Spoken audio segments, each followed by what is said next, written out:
people who had been brought in recently was Dutch Mantell. What will his role be going forward in the creative side of GFW? Dutch Mantell will continue in his capacity. He's a great wealth of knowledge. He's been a member of this creative team since I rejoined earlier this year.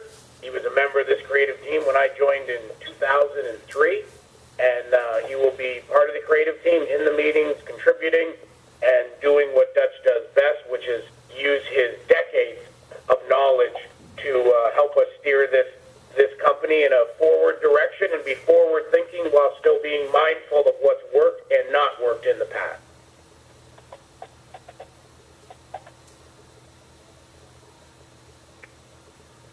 Hello, it's Steve Herman from the Buzzards Wrestling Podcast.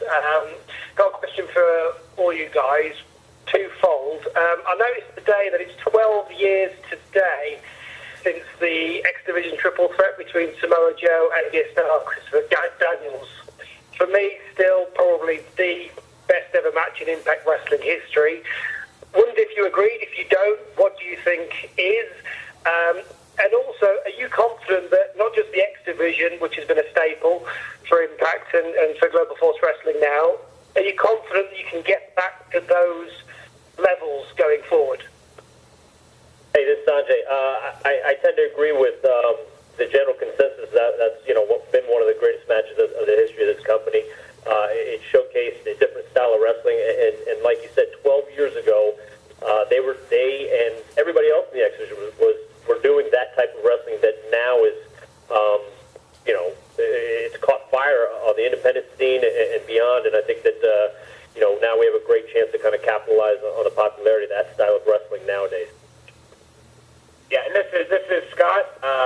If you look at it, there's 3 members of this current creative staff that were part of the creative team in 2005 when that match and so many other great matches like that happened. So obviously we think fondly of that time. We think fondly of those guys, and we think that we've put a team together combining people from different backgrounds and different mindsets, and we are going to put out a great product moving forward, much like there's been throughout the years. If you'd like to ask a question, please press 1 to add yourself to the queue. Your request has been received. Coach DeMoore, I myself, and I'm sure a lot of people are, huge fans of when you were managing of Team Canada. I'd just like to hear some thoughts on that, and maybe some thoughts on your former Team Canada members, Bobby Roode and Eric Young, and their success in the WWE. Well, thank you, number one. I've always appreciated the time that we had as Team Canada. It was very personal to me because I handpicked those guys that I knew from the Ontario Independence, Border City Wrestling, and other places, and brought them here. I thought we had a good run. I thought it was a great platform to get young guys a chance to get on a national, international platform and showcase themselves and develop.